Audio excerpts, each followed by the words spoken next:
It's your girl, the Grown Woman Gamer, and today I'm coming at you to talk a little bit about the Houston Rockets, the playoffs, and everything we've seen in these last several weeks. Okay, so first off, I just want to say with absolute arrogance and ego, I told you so about the Houston Rockets. If you go back to a video I made right before the trade deadline, I said that the Houston Rockets cannot win with the type of basketball that they play.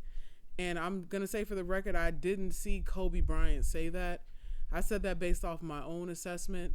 You cannot have a single player like James Harden dominating the ball that much and win against a team that's playing a system of basketball that includes a pretty above average defensive strategy as well. And lo and behold, they got rid of their center, knowing that they would have to face either the Lakers, the Nuggets, or the Rockets. Who would have thought that the freaking Oklahoma City Thunder would have took them to 7 games? It's just, and when I was watching that, I was like, "There's no way they're getting through the Lakers." Let me just say this: I love LeBron James. I say that in every basketball video that I do, and there's a part of me that was like, I want him to have a pretty straightforward path to the championship. And I've been rooting for some teams that I feel like can't beat the Lakers. And when I was watching OKC play Houston, I was like, dang, maybe I should be rooting for the Rockets to win this series, because clearly there's some real glaring holes in their team. I never would have thought, I knew the Lakers were going to win, but I never would have thought it would have been a gentleman's sweep, just because I think we believe that a player like James Harden and a player like Russell Westbrook will have that fight in them, and that they would at least win 2 games and fight. But they didn't. It kind of felt like you had like a professional basketball team playing against middle schoolers at times. No one was controlling any type of offensive strategy. It was a lot of one-on-one basketball, and that type of basketball does not win championships. We can go all the way back, and much respect to Allen Iverson. I love Allen Iverson. When I was growing up playing basketball, he was probably my favorite player, besides Kobe, just because I played point guard and I loved, handling the basketball, and he was just so good at dribbling the basketball. He was so fun to watch, and he played with so much heart.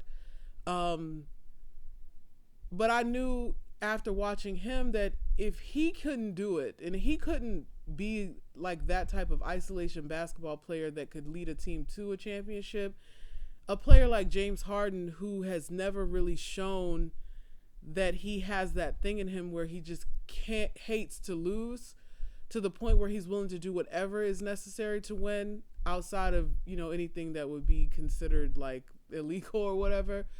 That he certainly wasn't going to be that type of player to lead a team like the Rockets to a championship. And I said that the thing that the Rockets should have done was get Andre Drummond. Andre Drummond, the Detroit Pistons were trying to offload him because the Detroit Pistons were trying to clear their balance sheet so that they could rebuild. And we know he had a large amount of money, and dumping him somewhere would help them. And forgive me for using the word dump. I don't mean no disrespect. But they should have got him because he can score around the basket.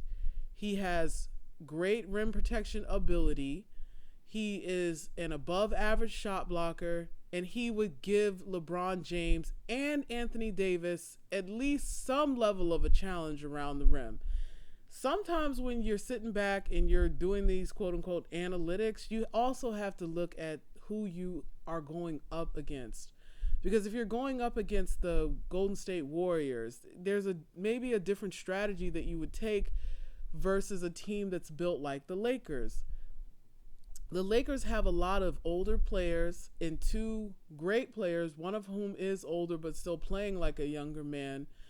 And what they really need is somebody not necessarily to defend them around the 3-point line, but somebody who can defend them at the rim, because the majority of what LeBron James can do to your team is going to happen inside of the 3-point line. So you need someone who can guard him once he gets to the rim. He's going to beat these smaller players off the dribble because he's just stronger than them. He can back them down. But if Andre Drummond is waiting for him at the rim, he could at least disturb his shot, send him to the line, something. But LeBron had his way with the Rockets. I mean, he had his way with that team. He had his way with Russell Westbrook. It was just embarrassing. I mean, it was almost downright shameful what I saw. And just the body language, the leadership, it's just not there. So, where do they go from here? We already know D'Antoni was gone, and they gave him the courtesy of making it look like it was his decision. He's given a lot to Houston.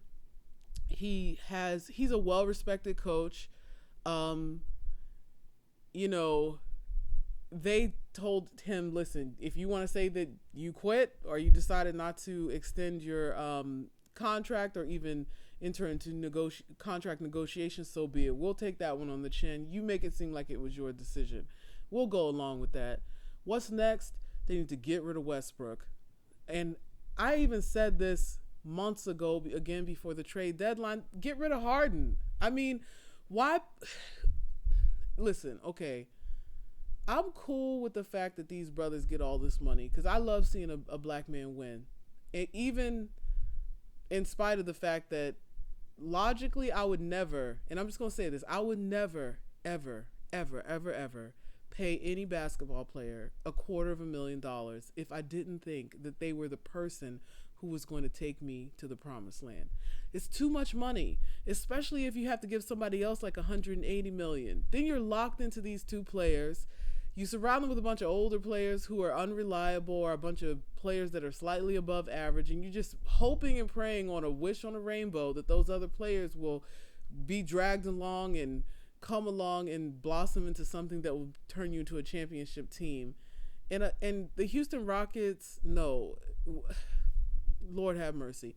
If you go back like several years and you just watch Russell Westbrook, you know that there are a few things about him that you can't deny. Number one, he takes excellent care of his body, and he's always in great shape to the best of his ability, barring injuries. And give the man his props for that, because there are players who certainly don't pour into their body the level of fitness and training and nutrition that he clearly does. So props to him for that.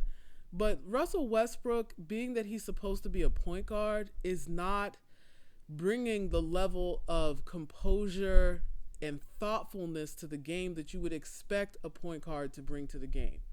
He's never, ever been able to do that. Maybe it's a personality thing. I'm not saying he's not smart, because I think he clearly has been playing the game for decades at this point. So he has to know basketball, but when it comes down to these moments where you would expect him to be a true point guard and lead and galvanize and bring people together like the old school point guards have done in the past, and we have a few point guards like that, like Chris Paul. Chris Paul is a great example of what that looks like Rondo. He just doesn't rise to the occasion. Instead, he gets involved in altercations with fans. He clearly gets emotional in a way that compromises his ability to be a leader on the floor. And at some point in your career, if you're a point guard and you're not a Stephen Curry who's just busting threes down to the ground, like, you have to be a person who makes your teammates better. That's the whole point of what it means to be a point guard. You are supposed to be the coach on the floor. You're supposed to be an extension of the mind and the strategy of your coach. And I have never, ever in my life seen Russell Westbrook execute in that way consistently, especially in moments where it truly counts.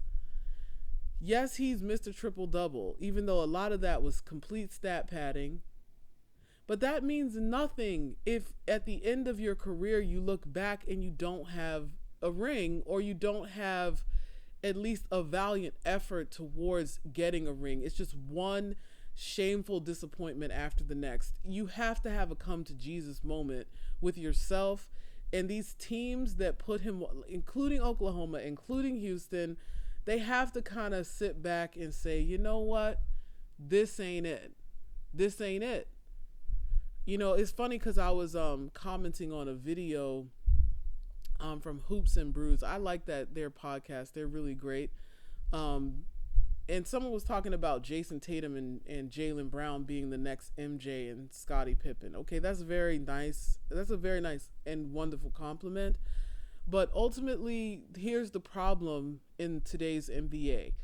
You have so many players who are really good who will never win a championship. And it's the writing's on the wall. You can see it very clearly. And it's actually surprising who some of these people are.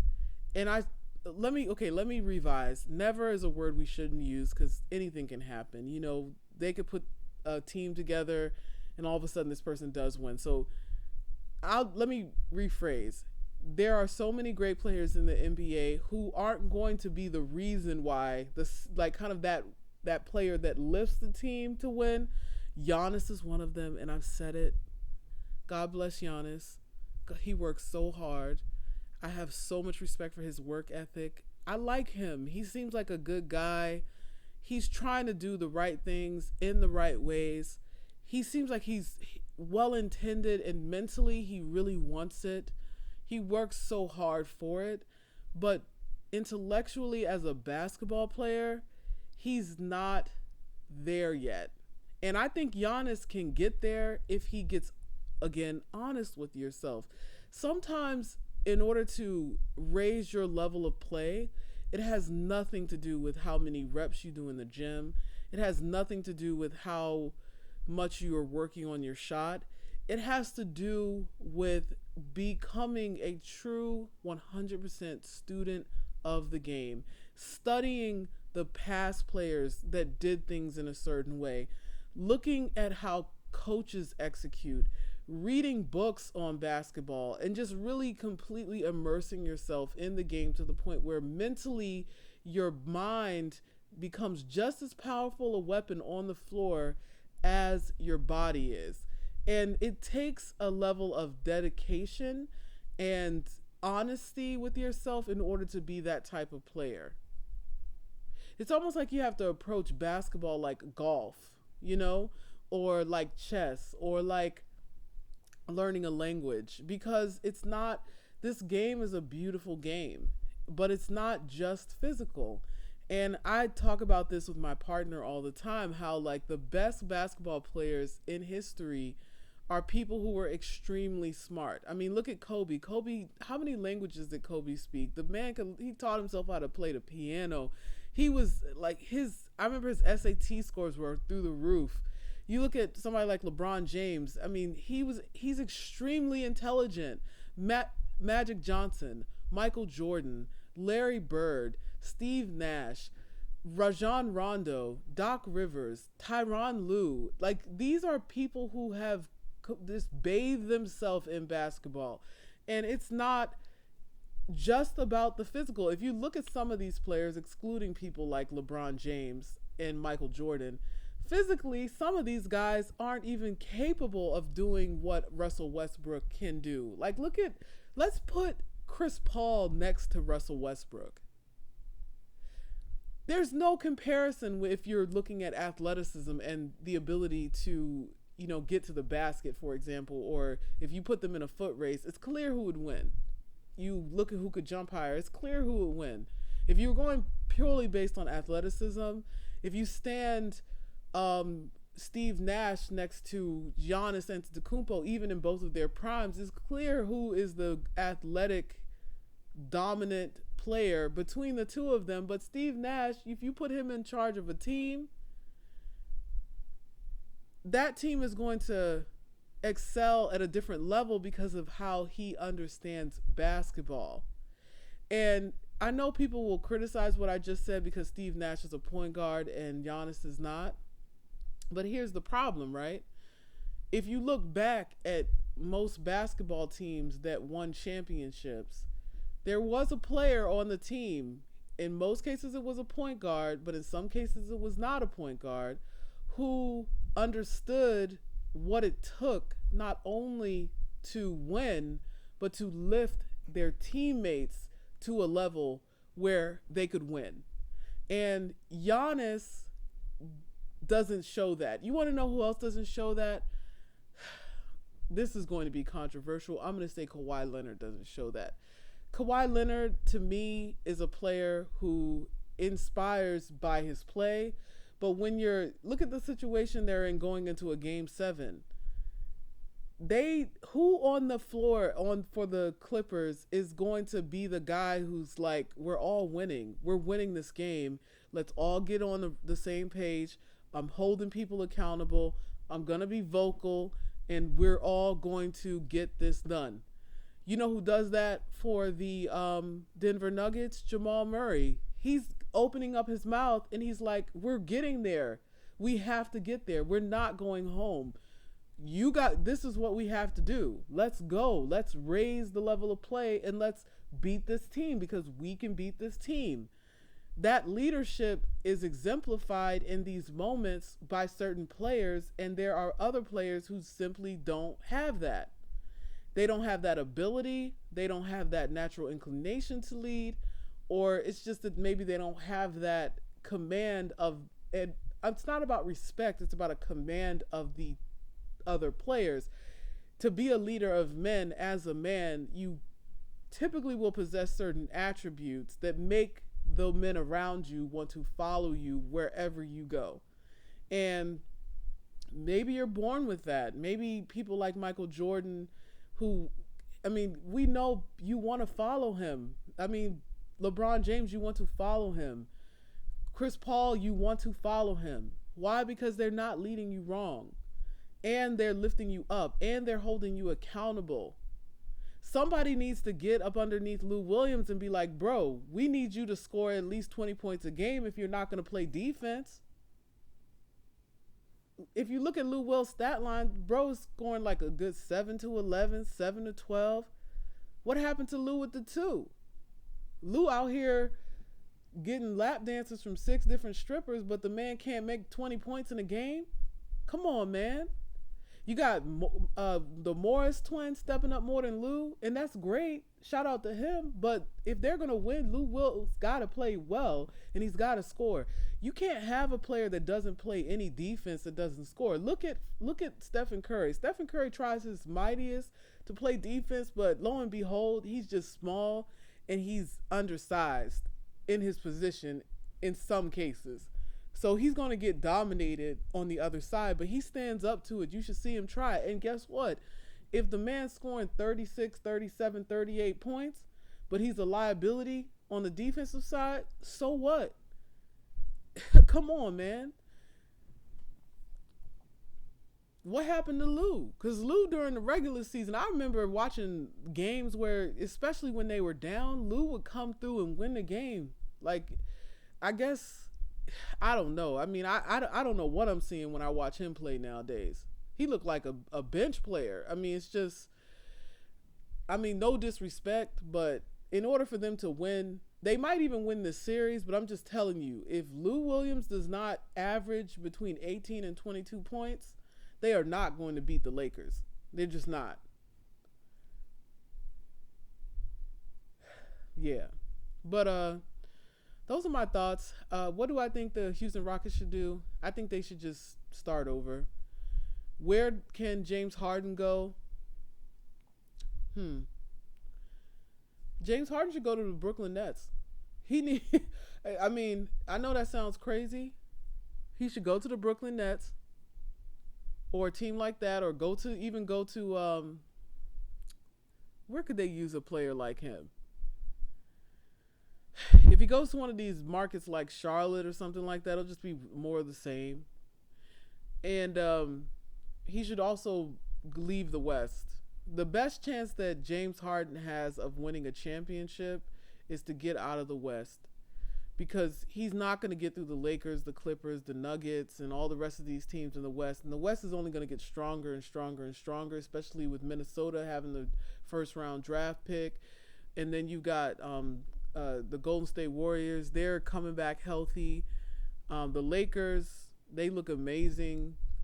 And LeBron is going to eventually slow down, but it's not going to be next year. So if James Harden wants to win a championship, he needs to leave the Houston Rockets and go to an Eastern Conference team where it'll be not easy, but it'll be easier to get to the finals. Those are my thoughts. I said this months ago. Go back, look up my video on the trade deadline and what my suggestions were as far as what teams should do. And I said it. I said they should have blew that team up before. Russell Westbrook is not.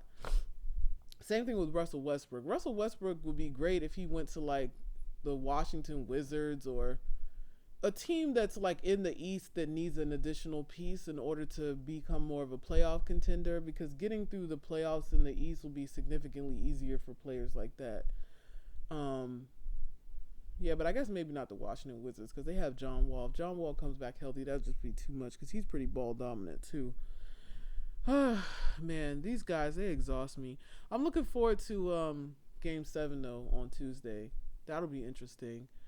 I'll make my prediction. Okay, so I think that, I'm a little torn.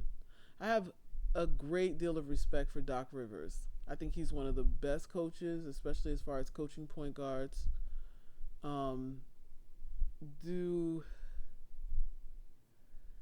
think Denver's gonna win this series. I'll eat crow if I'm wrong, and I'll admit it.